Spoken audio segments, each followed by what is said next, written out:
Hello, my name is Stephen Schimmel. I'm a 7th grade student at Memorial Intermediate School, and this is my project for the Holocaust. I'd like to interview Mr. Leon Zylberman. Mr. Zylberman, would you please tell us the story of how you survived the Holocaust? I'll be more than happy to tell you the story of my life, what I've been through during the Holocaust. It started in 1939, September the 1st. I'll never forget that day. I was living that time in Europe, in Poland, in Warsaw. And at that day, the Germans overran Poland. And this day, we didn't know what we are going to face, what's going to happen to us. I'm Jewish. We knew from before certain things where people came from Germany and told us certain terrible stories, but we didn't believe in them. We thought it's not going to be so bad like the people told us. After all, Germany wanted us to wait, so we're going to wait and try to survive. But it turned out different. That day, I'll never forget, we had a store like this. My parents had a store, a jewelry store, clocks. One assessment came into the store, and naturally I didn't speak so good German, but I spoke a little bit, because Jewish is similar to German.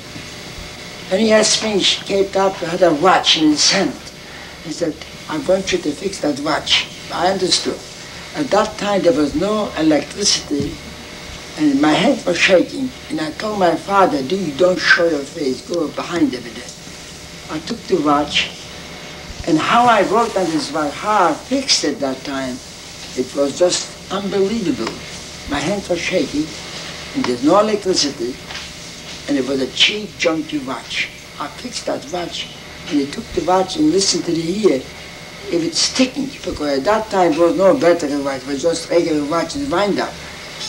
The watch was working. I said, oh, you did a good job. So I took out a piece of bread, he gave me the bread, and he had the gun in his hand. And he said, if you wouldn't have fixed that watch, you know what would have happened to you. I knew. To them, killing that time was their pleasure. That was the one fragment. After a while, we knew what's happened. Being in Poland, the Polacks was collaborated with the Germans. Any Jewish person was working on the street, especially people that have a little beard, they showed them to the Germans. And they, instead to shave them off, they cut even with the meat. It was going on waste every day. They closed up the ghetto. The Jews didn't have to stay in their home. They were the ghetto closed in. They pushed in about 3 families in one apartment. And it was terrible, you know, fighting and so on. Because their policy was, the minute we're going to move out of our home, we're not going to be able to hide. Because in your home you could make some kind of a hiding. Well, it went on for a while, and every day got worse. The ghetto was closed. There was no food, no medicine, nothing. Only thing that they do, people were starving, dying like flies. 1941, it got a little easier because that time Poland was divided to Germany half and to the Russians half. They had a pact that time with the Russians that they would be cooperating together.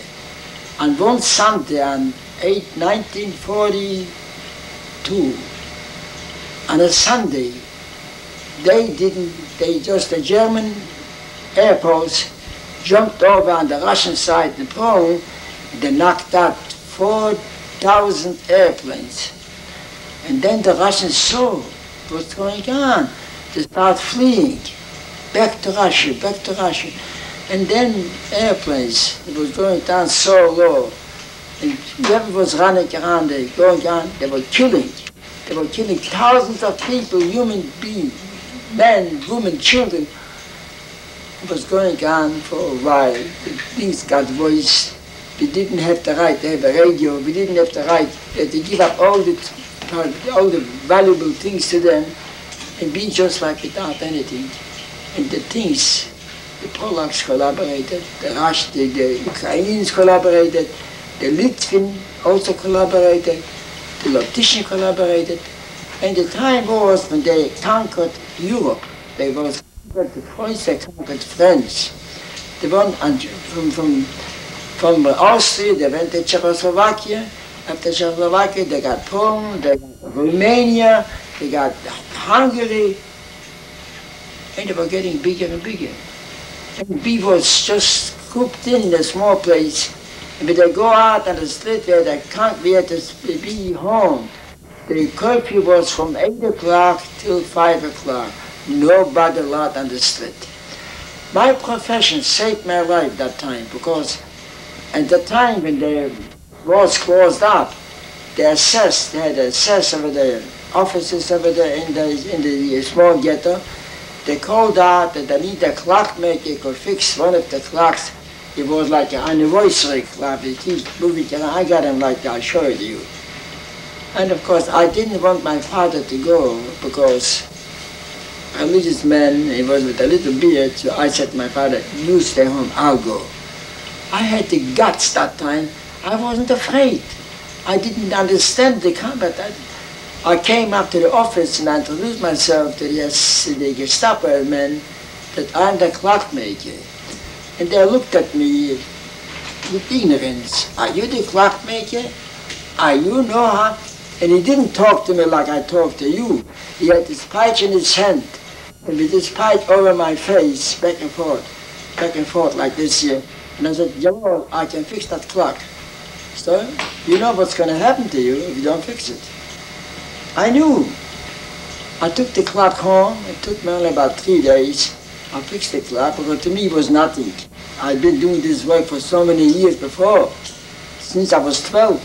I fixed the clock, I came back to the office, and the same assessment, that same miserable creature, with his pipe in his hand, the same way, your clock is fixed? I said, yeah. Put the clock on the table there, and let it work. And he told me to sit down. I was sitting there for about an hour and a half, almost 2 hours. The clock was working. He came back from inside there and said, you did a good job. From now on, you're going to be our clockmaker and our watchmaker. It was to me the biggest reward that time because I could move around in the ghetto without any problems during the curfew. But at that time I met my wife that time. We wasn't married that time, we were just friends. I saw she was standing in the building inside. She couldn't go out because she missed the time. She was already after 8. And when I saw her, at the time, I fell in love with her at that time. I said, what's the matter, lady? Well, I have to go to the shop and I can't go. I'm not allowed. I said, look, I'll take you. I took it that time, and ever since that time we kept seeing each other. I had the privilege to move around in town.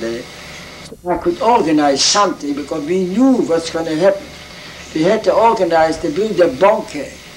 Under the building things, there were destroyed buildings, there were big cellars all the way through. So we were building the bunker to hide.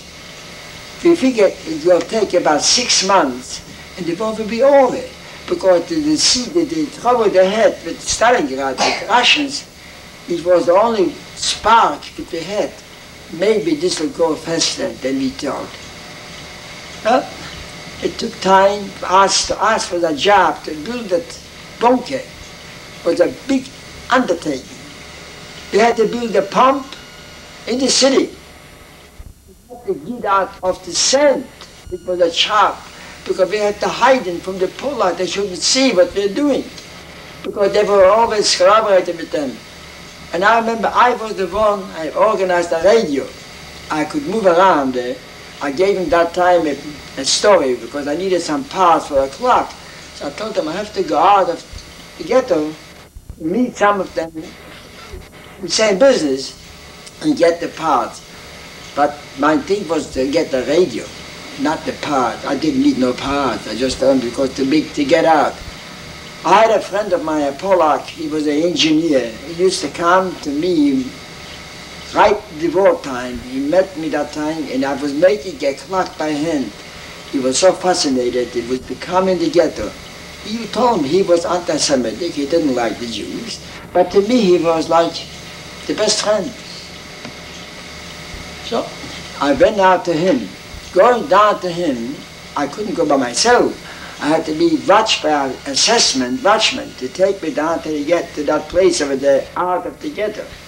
It was at the spot where it was like Fifth Avenue, the best location in Poland. And I going down with him, he was passing by a delicatessen store. I never forget that time. Delicatessen store. He smelled the delicatessen, and he said to me, "You wait, I'll be right out." I was standing outside there with my Jewish star on my arm, and there was going two big guys, captains, generals, and they were looking at me, and I was shivering, standing. And the guy took more, because to me it looked like a lot of time, because I was so anxious to get it to the revenue. At that moment, I never forget too, see what happened. A friend of mine from before, doing the ghetto, a Jewish fellow, he walked by. I looked at him and I couldn't believe it. He was in a uniform, in a Polish uniform. He had guts, because he didn't want to go ahead, get to the congestion bit. So you organized a uniform, Polish uniform. He was a fake, a phony. He saw me, he was arresting that time his brother. He saw me that time, and I saw him, I was frozen, stiff.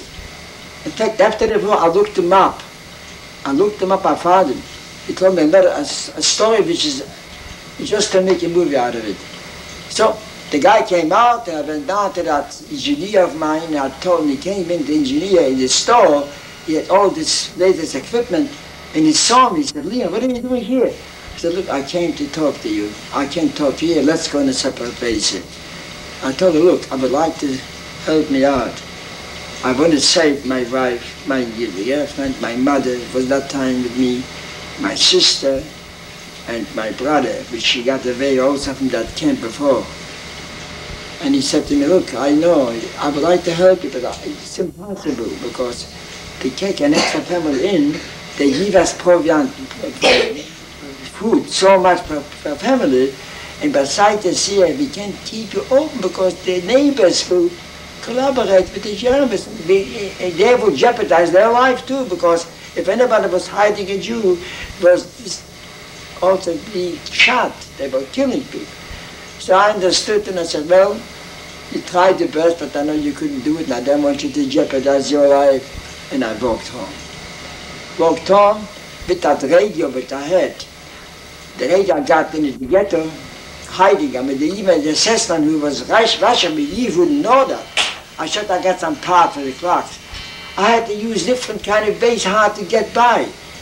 I came down there, I remember the first time I put the radio on, yeah, we had to have electricity also. We had to get the dynamo machine in order to get electric in that cellar, because they would cut the electric off. They was cutting the electric off, they cut the water off. Telephone, we had to make a special telephone, a homemade telephone, because we had to have a neighbor, a Jewish fellow, which was disguised himself as a Polak. He had a small store, a grocery store, not far from the bunker. We had the wiring to him to find out what's going on, to know what's going on in the neighborhood. You know, we had worked so much, I believe it's very hard to save our life. It's impossible to even to every moment from the collaborators, and to go this job going through. So we had connection with him, and we knew what's going on outside the ghetto. By that time, my mother was alive at that time, we had to prepare ourselves food in that bunker, non-perishable too. See, my mother used to make this very special thing which would not perish so much. And my father was that time convenient and going to go down in that bunker, which I left him that time. I never saw him again. Left him in the bunker.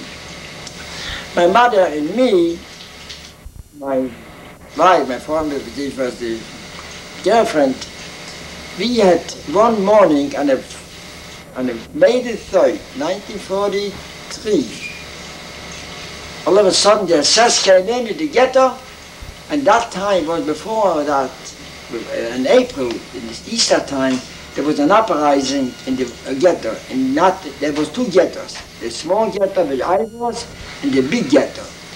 And the big ghetto was uprising from Jewish group, and they organized themselves to get some uniforms, SS uniforms.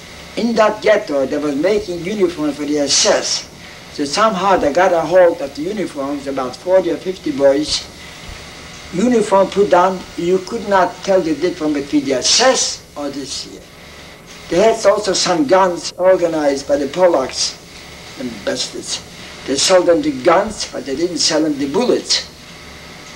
They were trying to make it so hard. If there was supposed to be social organization in Poland to cooperate, to help out the Jews how to be able to survive, they were always against that. And the following morning, when they were dressed up as the uniforms, with the uniform SS, the real SS came along, and usually you come out and catch people. Presumably they got to work, but they was going to slaughter. But they saw, the USS saw this young boys' uniforms. They didn't know who they are. Soon they got in, them boys opened fire and killed them all. But this wasn't history. But this wasn't the end of it. The following morning, they came up with airplanes and they destroyed, they wiped out the whole ghetto. Nobody survived, not one person survived. Some of them was trying to hide in the sewer. They went through to the sewer canals and they could never come out. They came out, they put some this gas, they had to come out and get killed. This was 1943, May, it started May the 3rd. And me, my wife that time, and my family were caught to go down to that death camp. Just that, to go through there. The way they were standing SS on both sides, they were going through like the sheep, and everyone hit, and everyone kicked the hit. After a while, we had to go be loaded on the trains, on the cattle trains, on the big closing, and how they pushed us in one unit, supposed to be maybe 65, 70, was about 100, choking themselves to death. I myself was that time in that wagon, was driving from Warsaw going down to Majdanek. Majdanek was the death camp. The window was a small window, we couldn't even stand up to eat. I was so bad, thirsty, and they stopped at certain spots in the Polak were around, they staying, watching the trains, and we were calling them out, give us some water, give us some gold to give you water. That's the way they were talking. I had some things, I threw them out, some of them, I had something with me, watches, we never got the water. A number of people got choked, stepped, died in that train. By the time we came down to that camp, before we get in there, they had to check us out and see. There was the big assessment with his finger to the right or to the left. To the right, younger people, means to right for the time being. To the left, right to the gas chambers. And that was going on how to each. To keep telling you my story will take you who knows how long, but I'm just giving you, cutting off some pieces, whatever it's maybe important to you.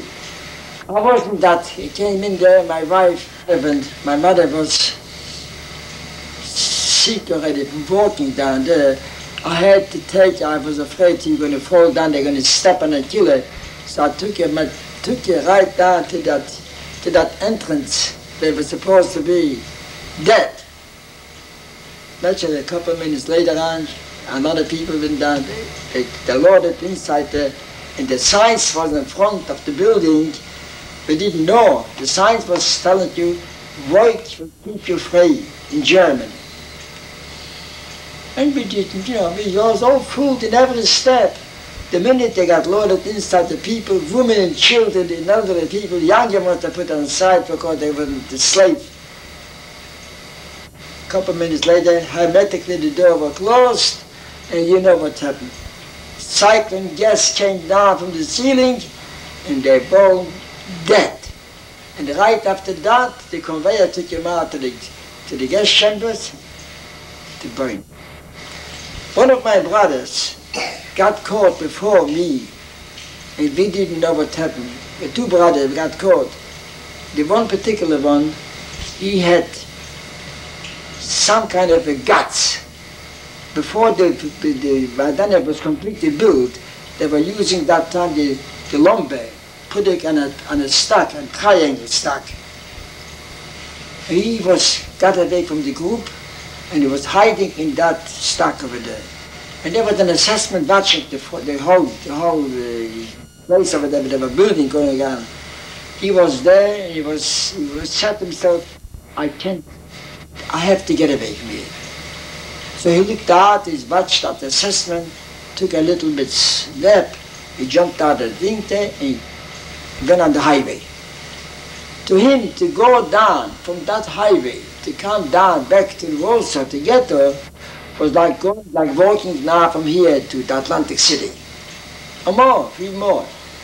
Well, he was hitchhiking, nothing on the train, but he took off his arm, and not the police shouldn't see, and he was so tired out. He was walking about 3 days walking, and in Europe the highways were not like here, but the side was ditches.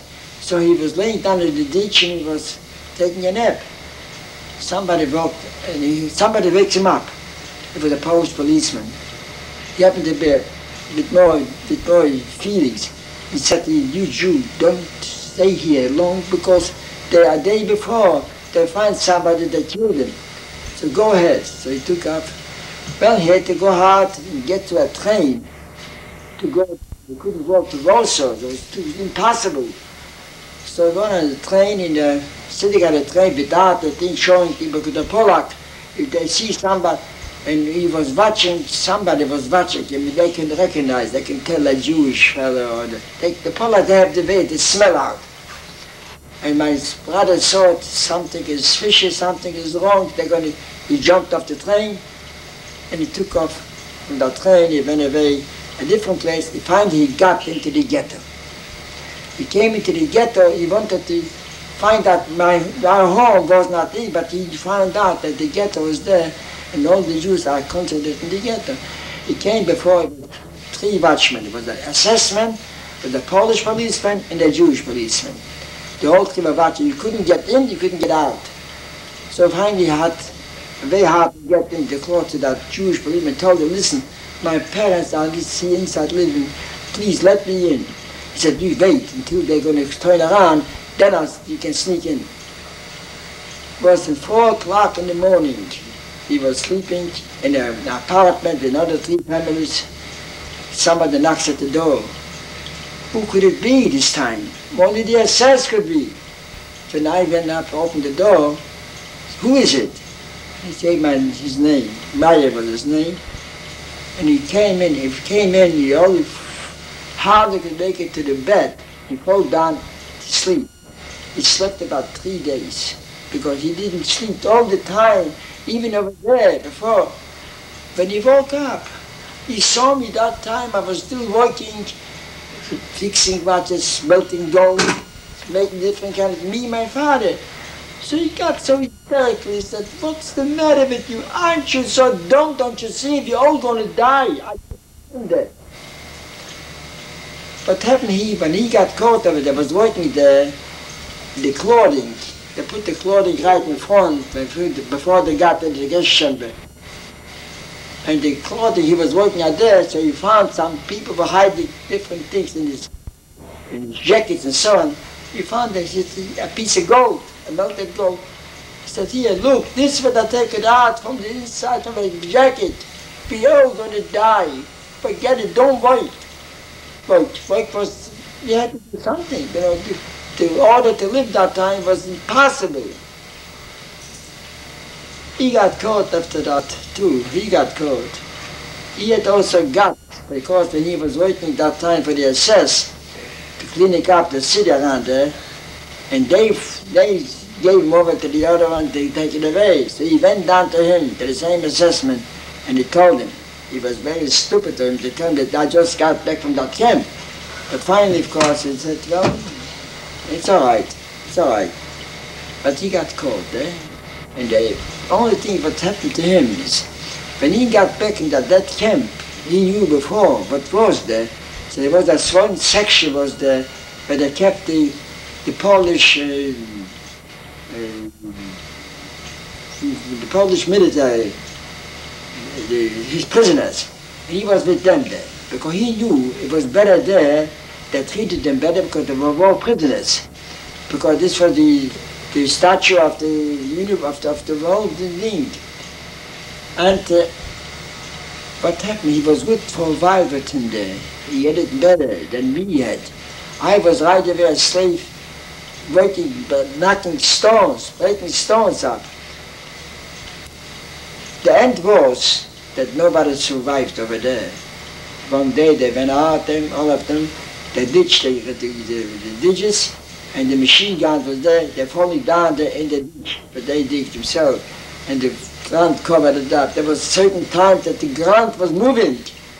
They were dead before. They were dead even before, but they were still alive in the ground. With me, it was like this. I was in that camp when I came down there, and there was a neighbor of mine also. Same thing. We were sitting there, nothing to just break stones, just to break stones. They gave us certain work just to get us in such a feeling, in such a way that we were not going to be survived. I was sitting with him making stones, and we were talking to each other, and I said to myself, I was so puzzled. Why didn't we fight? Why did we have to do this? Why didn't we fight? Fight and die together with them. Meantime, an assessment noticed from the back that we talked. Behind us, I didn't know, all of a sudden one assessment they came over with more tents on my face, just like this here. Ever since that time, my hearing is, and this wasn't enough. There was a boy spraying the lawn with the hose. They called that boy with the hose, and with the hose in my ear here, with the pressure, ever since that time I'm deaf on my ear. And that was the end. I was laying down unconscious, and the guys told me then, well, you're lucky that they couldn't kill you right away. They gave you just this kind of suffering. I was there in my Danek for about a while. I didn't know nothing what happened to my mother. I knew she was going to right away finish. We finished. Only a matter of a little time. My wife was taken away from a different camp, a different block, and never a different, the same camp, but with two different blocks, women separate, men separate. I felt myself guilty that my wife, my fiancée at that time, that she had to, because before we got caught in the SS from the Warsaw, they gave us a certain place not far from that camp. They're supposed to be working, we'd be better off, and they had to sign up to go down there. I didn't believe in that. I said to myself, this is just another trick, the way they just take us in there. My wife was already signed up on the list. That my fiancée, she's got to go down there to work. But she got caught here, and at that camp, I felt so bad because I felt I was guilty because she could be better off instead there. Although there was nobody left over there. So I felt guilty. Hunger. We get such a little small patient for the whole day. Because I felt like this here, that because of me, she is suffering down there. I felt guilty, so I had this portion that I got. I had not eating. I said, I can't eat that portion. This has to go for my fiancée because she's suffering. And I had to get somebody which was going to the women's block. There was one fellow which was working there, taking out all this from the latrines, from the women, go to the men. I knew him from before the war, and he knew my wife. They were friends before. So I said to myself, I'm going to give it to him. The portion, he'll give it to my wife. I did not think about that. He is so hungry himself. I saved up 3 portions, 3 days. After 3 days, and I was almost dead, starving myself. I was walking out to work on the ramp to load some bumps. And my wife was also working down there with a group of women there, and we crossed each other, and I called out, Bella, did you get the bread? No! Then I knew right away that he He ate it himself. For a while, finally they got changed around that she got taken out from that death camp from Majdanek and she went to Auschwitz. It was much better. Auschwitz was a death. People know what Auschwitz was. But this Majdanek was suffering from the second to them. Not only from them, the Polacks, the Ukrainians, they weren't there. There was misery. And even some Jews collaborated too. So anyway, this time went after. One day, being in that ghetto, I tried to control my hunger. And I was talking myself in all the time, I'm not hungry, I'm not hungry. You know how much this brain can help you? I brainwashed myself that time. I'm not hungry till one day I walk on the thing on the block there, walk back and forth, hardly could walk. A guy called me, Mr. Zylberman, you wanted some soup? What happened? At that time there was an uprising and some Polacks had uprised there too, so they got a lot of Polacks in that camp, so they had to give more food. So this particular one which called me, he was in my home before I started this death camp. He was as a Polak going out. The other side, his wife was a Polish woman, and the baby they had was not circumcised either. So he was ready. He bought from us that time gold and silver, and he got cold. When he saw me in that camp, he said to me, "Listen, you want soup?" At that moment, I forgot myself. Whatever I preached myself, I'm not hungry. I ate 6 liters soup. And right away I took sick. My belly wouldn't hold it, and I couldn't keep it. During the time, they were coming an order from Berlin. They need some clockmakers and watchmakers. So, a lot of them went down to, they had to be examined and checked if we are not faking about the profession. So I wasn't afraid. A lot of them tried to do something to get in, but they got rejected. Finally, I was examined, and they knew right away that my profession is all right. So we had to wait until another group of SS come from Berlin to pick us up. And then also doctors have to come to check us if we haven't got any disease to go down to Berlin, to Germany. Because they were afraid of because the typhoid fever was that time in that camp. I was waiting in that group. There was about 30 watchmakers, and the group separated, isolated us, and we have to wait until they come from Berlin, the SS, to take us from that Majdanek, to take us to Berlin there, where they needed our profession there. We waited about almost 2 weeks, and we was sitting waiting. There were some people, there were a couple of Jewish watchmakers. They were German Jews. They were dreaming how when they get out and they're going to make this kind of meal, this kind of meal. And we were so upset. Don't talk to us about me, how you're going to make it, because they all died in the dream. By the time they got through, when they came to examine us, to check us out if we're healthy, only was left 10 watchmakers. I was still in this trouble in my stomach. I couldn't hold anything. And the SS came over there and they called us up, you have to go down to the doctors. Well, there was only 10 left from the 30. The rest died out. And we can't make it closer. I always tried to push myself to the left. I didn't even want the voice of the guy which was working in the kitchen. He was fairly good off. He was passed right away. Okay, he's going to be able to go. Another one came in, a third one, a fourth one goes in. He was also not much better off than I was. And they rejected him. He came out crying. What's the matter? Well, he wasn't accepted because he was bitten from lice, all around lice. So this way, I said, my goodness, now my end is here.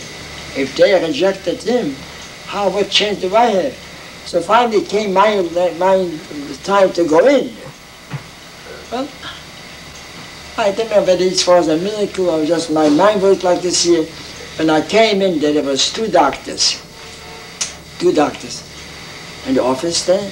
I came in and I saluted them the way we used to salute them. We gave them my, not name, but the number. My number was 71,023. I never forget that number. And I saluted them and I said, I'm the last one, the watchmakers. They were accepted 20 watchmakers. And there was only 8. So they were trying to do about me. At that time when they both stand and debating with themselves, and I stand in the back, I saw my mother stand between them both. I don't know, I was so weak that I don't know if I can believe in that or not. I saw her like I saw you now. And they checked out something, okay, I'm accepted. From that time, we had to go from near Warsaw, from near Majdanek, to go down to Berlin. This journey, I couldn't, they gave us food on the road to go down there because they're going to Berlin. They didn't want to show so bad in Germany, but they down the Jews in Poland. So they gave us more food, but I couldn't even swallow anything. I couldn't eat because I was in the stage, I couldn't hold anything. Finally we came to Berlin, near Berlin, and we had to go down there, go to anyway, from one block to the other one. I couldn't move, I couldn't step up on a step. I had to pick up my food on a step, I couldn't. I was like a skeleton. Locally, this particular camp in Berlin there was a good camp. There was most of them social against the regime there, and they treated us much better. When they saw me, when the Kappa was the head man of the groups, and they saw me the way my condition, he told me to me, Leon, you're not going to work now, you're not going to do nothing, you're going to get back in shape a little bit, and we'll try to feed you up. It was a blessing. Are you in a hurry? I can talk and talk and talk. So, I was there for like rehabilitation.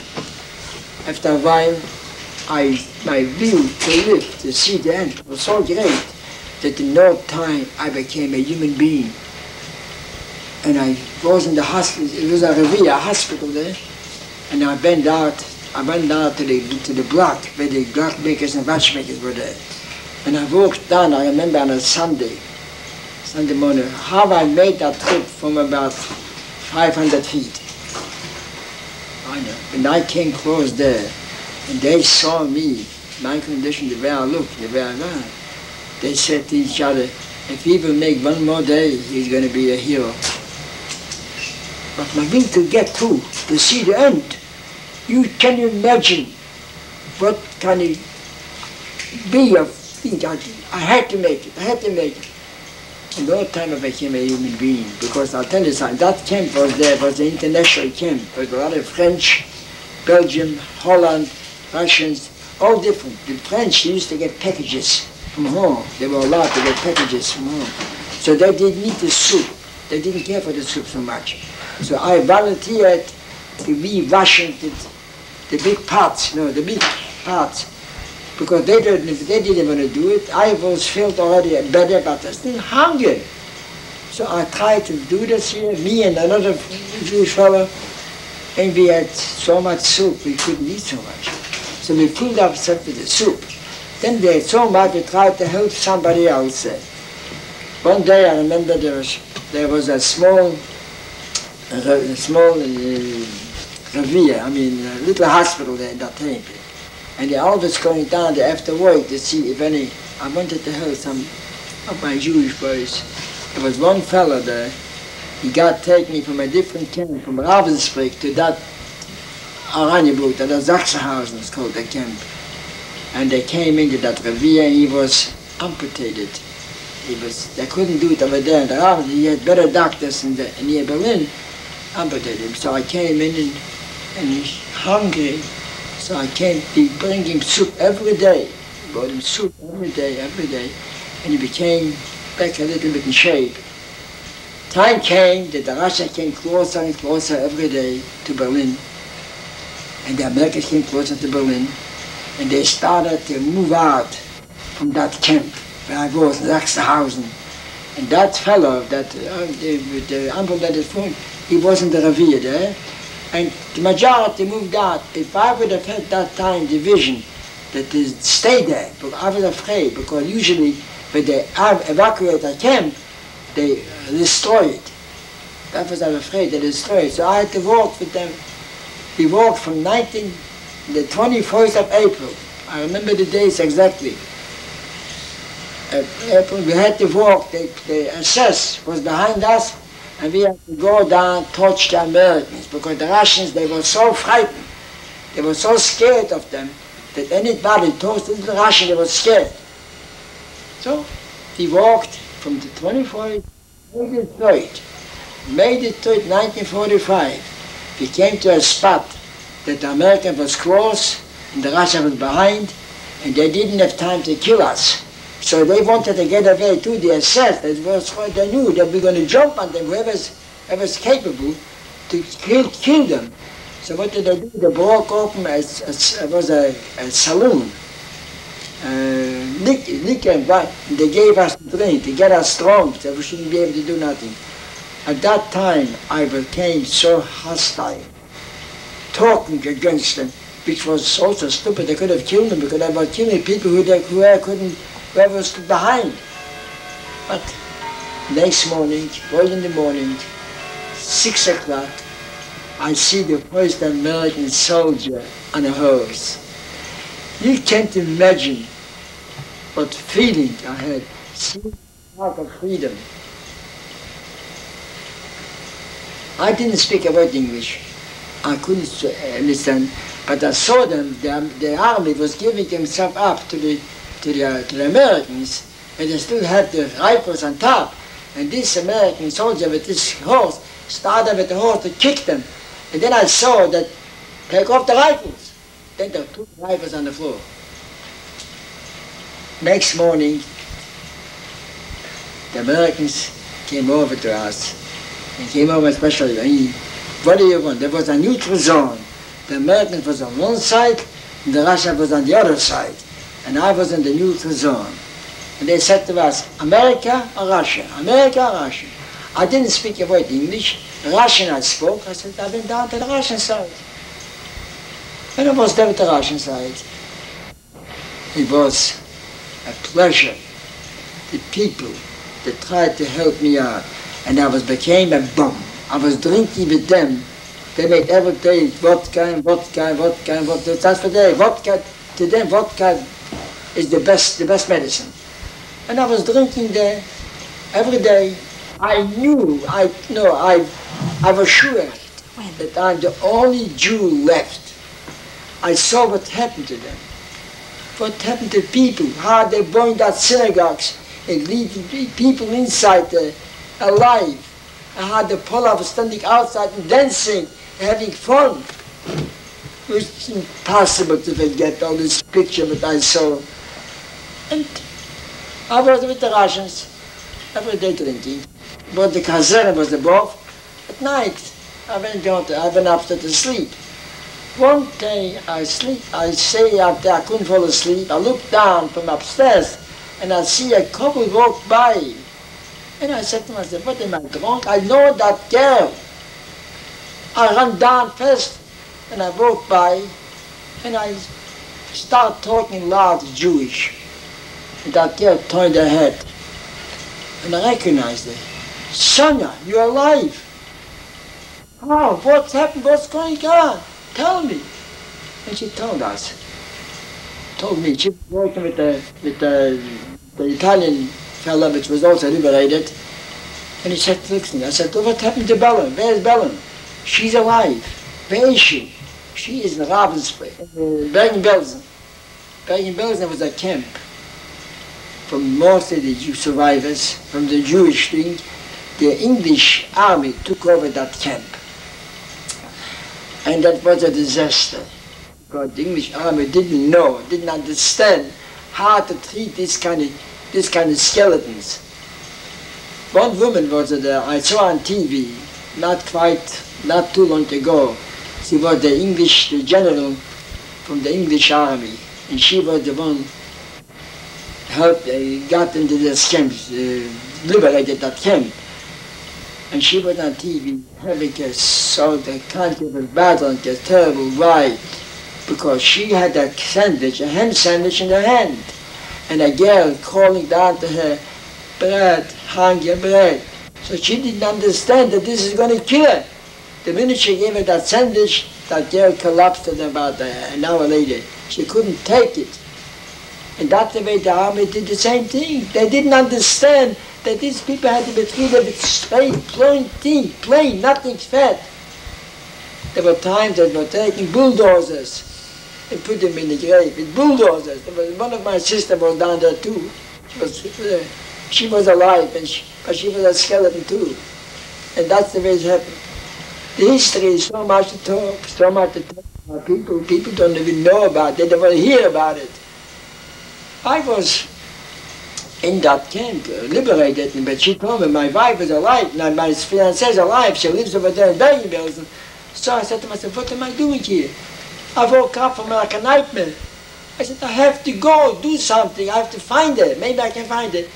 And I got in touch with the American Red Cross, and I gave him my name, and I called up. I mean, said the signals that my name is near this. I'm this Rosa. I'm alive. My fiancée, she also picked up my signals too. She was already went down to Poland. I'll tell you the story. And she picked up too, but I said, I have to go down to Bergen-Belsen.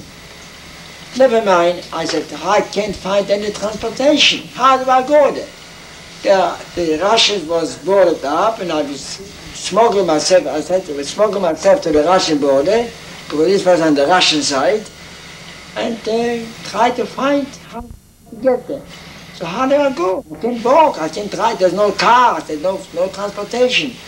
So what do? I walk down there and I take another fellow with me and say, look, we have to go, we have to make it to go down to that camp there. Maybe we can find our family. This guy was skeptical. I said, look, we have to go. So we started to go there, but I kept only talking Russian. When I walked by on the street there, and I saw a German goes by with a bicycle, I stopped him. And I told him in German, listen, I need that bike, I'll give it to you back later on. So he got off. I knocked him out.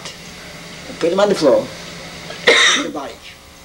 I said, this is nothing in comparison with what they done to me. I got a bike, and that other fellow got a bike too. And we were driving down the torch to Bergen-Belsen. We had to make every day about 40 kilometers, maybe 50 kilometers, but we had to go at night, we had to go and try to breathe. So I went down to the head of the small little town, and I, only in Russian, I talk loud Russian. I need room and board. You don't know how they treated us, because they're scared. We got room and board. Overnight, in the morning we did the same thing, the next road, another 40 kilometers, until we came to Bergen-Belsen. And I saw the disaster there, the skeletons over there. I thought my fiancée is over there. I found out that she's not there. She thought I went back home to Poland. So she went down back to Poland. A woman told me because she got back from Poland. She saw it then in a different city. So how do I do now? What do I do now? I have to go down to Poland. So I went out on the highway, on the Autobahn, and the Russian trucks kept moving. I stopped one Russian truck and said, where are you going? I'm going to Poland. Can I go with you? Okay, come on. The nicest trip I had in my life that time. They shared with me anything they had. We were singing songs going down to Poland. Came to a place which was far away from the city where I wanted to go. They had to turn different ways, so I said, listen, we cannot keep this way, we have to go this way. So I had to get off.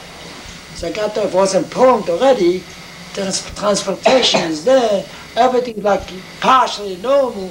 So I found out there was a group of survivors, Jewish survivors there in that city, and they was helping out some of them. I didn't have anything with me. I didn't believe in any possession. I could have a fortune. I could only have to bend down. I didn't care for nothing. All I wanted is a soup and a piece of bread, and that's all.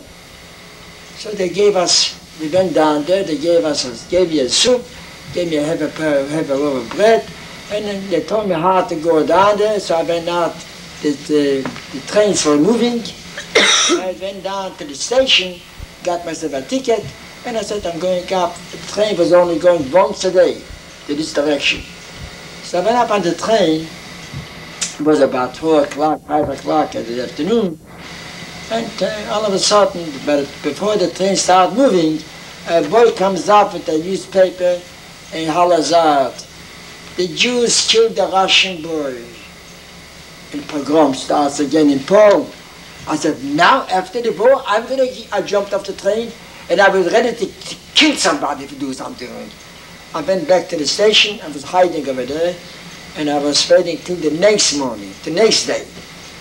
Because only once a day a train goes. I come up the next day, the same Russian boy comes up with the correction. No, we made a mistake. It's not the Jews killed that boy, the Polish neighbor killed that boy. That was the only policy they used to do before the war, to agitate people against the killing. All right, so I kept going with the train. I came to that city, and my fiancée was supposed to be there. Came to that city, there's no registration, you can't find anything, virtually.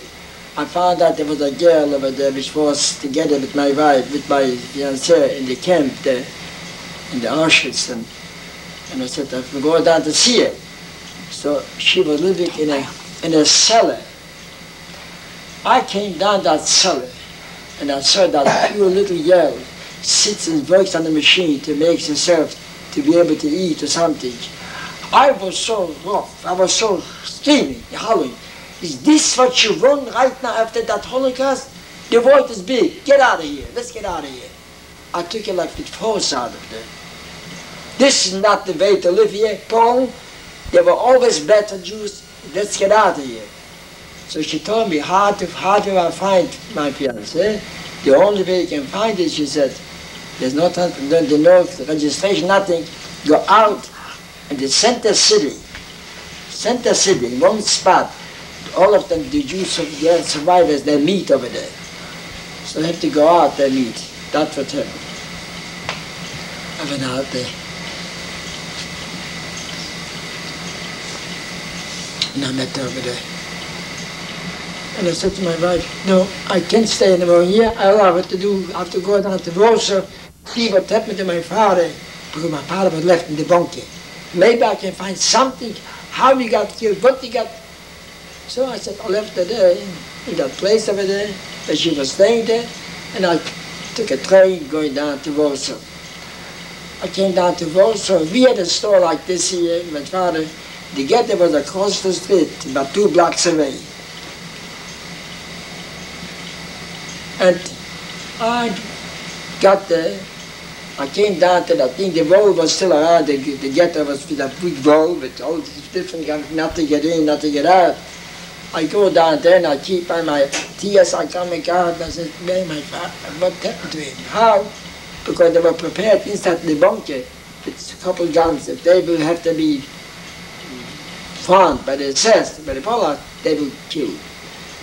I was walking around the road and my tears come down. He said, the last time I saw my father, and another guy with a Polish uniform also walks around. So I said to myself, what is he walking around here? He must be also have a Jewish right. And I talked to him and said, yeah, his father was also there in the same camp. We both said the last prayer, you know, the Kaddish. And I went to go down the store. What we had was almost across the street. So I had to go down to the store, because I was afraid to tell the guy it was our duty, that who I am, who I was, because they was killing people, because they came back and they thought they were going to take away the property from them. I came into the store, my tears were coming down, I couldn't control myself, and the guy said to me in Polish, what's the matter with you? I said, look, I had a friend of mine lived here. I didn't want to tell who I was. Lived in this building, and I saw we had We were 9 children, 5 brothers and 4 sisters. The one brother which took the Russian was away. The rest of them were small. I used to hide them in the showcases like this. My younger sisters behind underneath. When the SS came in the break-up kill, I saw it. I remembered it. I saw it, the place where I was hiding. My father was hiding. One time I remember one thing when I was hiding. My father was, I made him a double wall. He was hiding behind the wall. And I told him that time, don't sneeze, don't just be so. And I had to be the last one to hide myself. So what did I, because after I got hidden, my sisters, I was the oldest home. Sisters and brothers, my father too. I had a small sofa, you know. I took out all the springs underneath, and I screwed underneath it and was hiding in the springs. And when they came with their SS, they looked underneath too. They couldn't see me. To be there under the springs, maybe it was about 4 or 5 minutes, which was like 5 years. My sweat was coming down. They came down with the thing. They didn't come down. They break the windows, break the door, break the... This was the thing when I was hiding that time. Anyway, my father was in that bunker. I was told he got killed. And that Pollock, when I came to the store, and he asked me who I was, I asked him, what happened to the family here? What happened? And they all got killed. I could kill that bastard that time. But I walked away, walking on the street, going down back to the station. A woman comes along, Mr. Zylberman, you're alive. I didn't recognize her at the beginning. This was a woman. They had a store. We had a store on the 1 block, and the 2 blocks away was another jewelry store. This was the woman which had that store. My father used to work for them, all different kind of clocks and watches. He said to me, I said, oh, how did she survive? She was as a Polish woman. She was hiding with the family as a Polish. They wouldn't bother her, because they didn't know she was Jewish. And I said, what is it? He said, I need you. Oh, what? I need a watchmaker. I looked at her. How dare you ask me to be staying in that rotten Pole here? You give me the whole Pole for me free. I wouldn't even stay for 1 minute here. No, and I left and I went away. I went back home to see my wife, my fiancée at that time. And in Germany, I was in Germany. I took down the trip right down. There was a trip I had to go down from to Czechoslovakia. We had to smuggle ourselves in to the border from Czechoslovakia to Germany. And I'll tell you, every place I went down there and I saw Russians, they were always cooperating with me. Wonderful. I came before the border, and I took also some other girls with me, because I knew already how to go, how to talk to Russians. So I took my fiancée, and took other 2 girls beside them too. The one I told you before, another one there. And I said, you have to get out of here. We go to Germany, and there the American consul will be able to get away from there and go to America. Anyway, when I went to the border, and the Russian told me, wait a little bit. Soon the patrol go by, I'll let you go through. Then we went through, the trip going down that time on a horse and buggy. From that time, it was a beautiful trip, right after the war, you know. I came to America, I went down. The first stop was when we got on the ship, and we went down from Bremenhaven. I remember the ship, Marine in Polish. The beginning was so much sickness because there was a small boat, small ship, and the water, you know, people was throwing up, you know, they got used to it. We came down to the Statue of Liberty, and we saw the Statue of Liberty. In every moment reminds me so many things here. Freedom, people. So we had to land out on Times, was the harbor was on Times Square. If I would tell you the impression I had, going out on the thing, under the, what you call the control of, and the packages, the salt, what they call that, the division, they checked us up at Web. And I came out at night on Times Square. From that dead hole, see all the lights. I said, I don't know, where am I? In heaven? The impression going out from that black, rotten view up there. It was impossible to describe it. Well, anyway, but both, we got out, we got used, we had, the organizations gave us certain rooms where to go down, so we were advised to go down on 6th Avenue. No, yes, there was a hotel, it's called a hotel, a cheap hotel, but it was wonderful. Me and my wife together, sitting there in the hotel. One day they gave us, the Jewish organization, they gave us food and so on, whatever we needed, because they were helping a lot. They're helping a lot. And the next morning I woke out on the street, 6th Avenue. I don't know where am I. So but I walk on the street and I had stopped in a store, I see a jewelry store. So, you know, this is my profession. So I looked at the profession, store, and as men started in front, I can't speak about English. I don't know, how can I talk to them? I started talking to him Jewish. He was a Jewish fellow. He understood me. I asked me, what is it? Huh? You don't speak? I just came yesterday from the board, from Europe, from the concentration camp. What are you? I said, I'm a matchmaker. I need you. At that time, there was no, right after the war not profession, and the booming for the army, so much work. I said, yes, I'm a matchmaker. You want to work? I said, of course I want to work. So I forgot to tell you how I got the tools, wait. I jumped one fragment to another one. Before I got there, I said, I have to get my tools. The tools I got in Germany. It was when I was in Germany, before I went out to the United States. I was sitting in a camp there, and the UNRWA was giving us certain things, but I could not sit idle. I had to do something. So I stopped for the MP, a soldier. I said, look, I'm sure that you have some watches. You might have to be fixed or something. Yeah, but we haven't got no watchmaker. I said, look, I'm a watchmaker. I don't want no money. I want to just do something, keep busy myself, because my profession is my life. But I need some tools. A day before, I went out, not far from the place where I was a small place there, which was a factory which they're making the tools for watchmakers. My father used to do business with them before the war, buy all the tools and so on.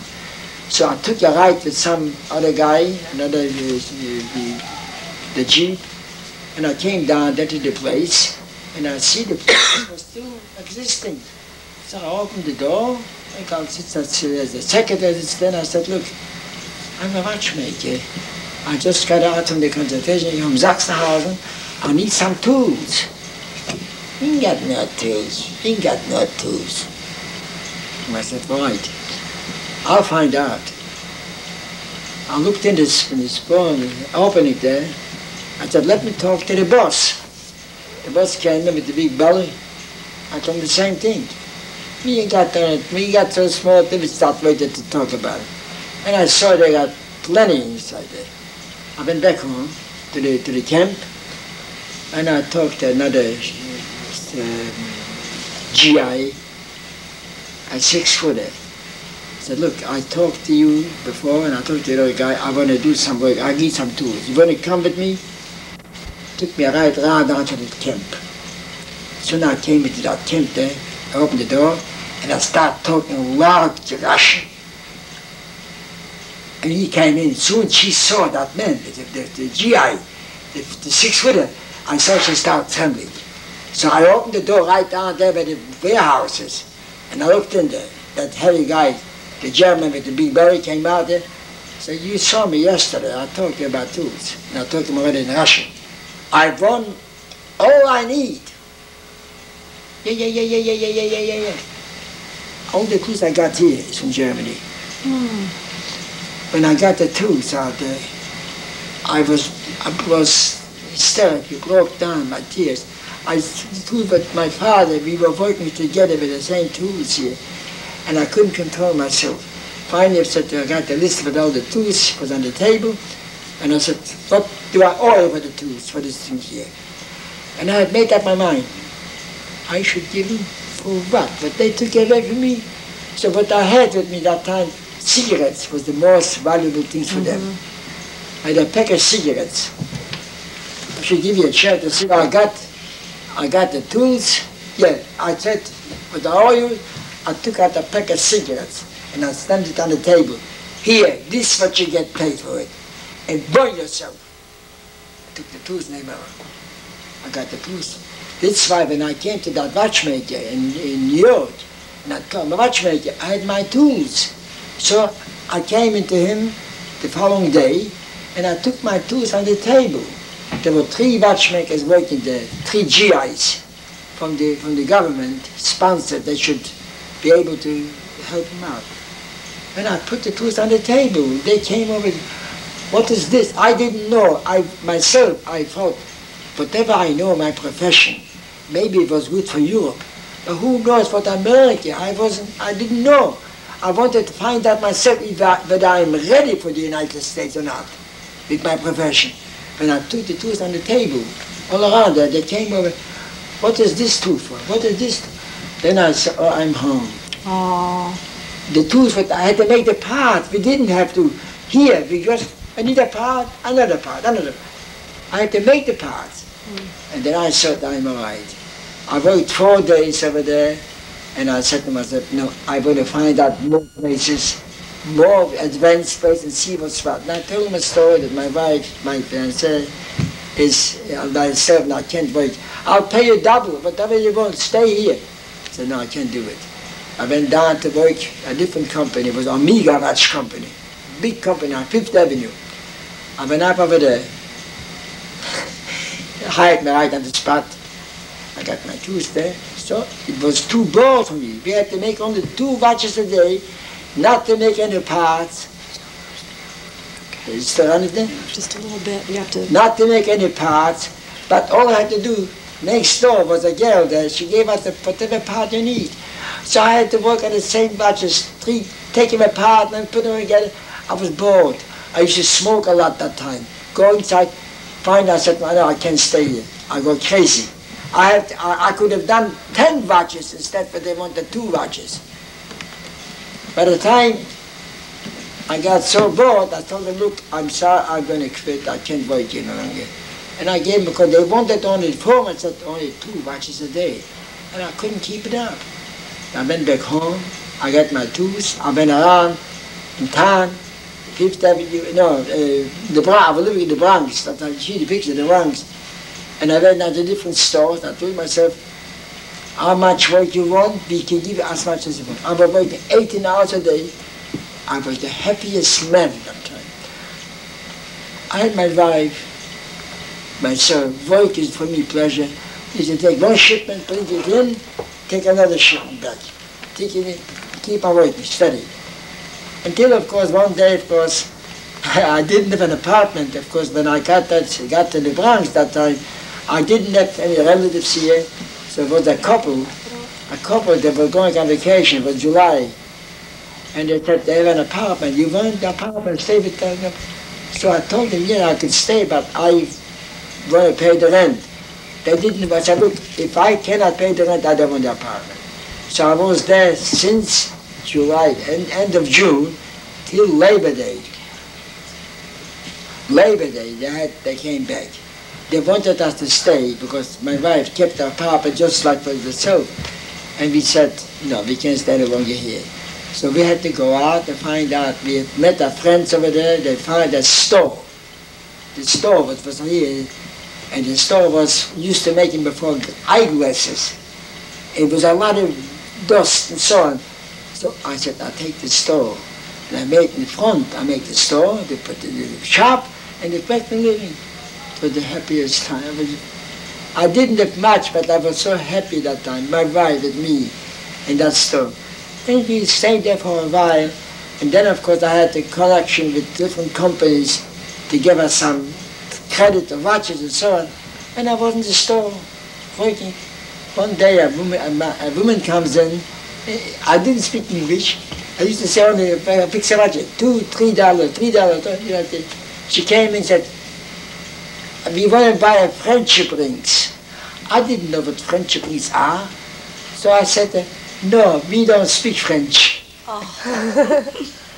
You understand? Mm-hmm. And that was coming out, and the day was very better. I picked up more wood, until one guy came in, a gentleman dressed. I'm going to come back in another time and do... Are you going to come back again?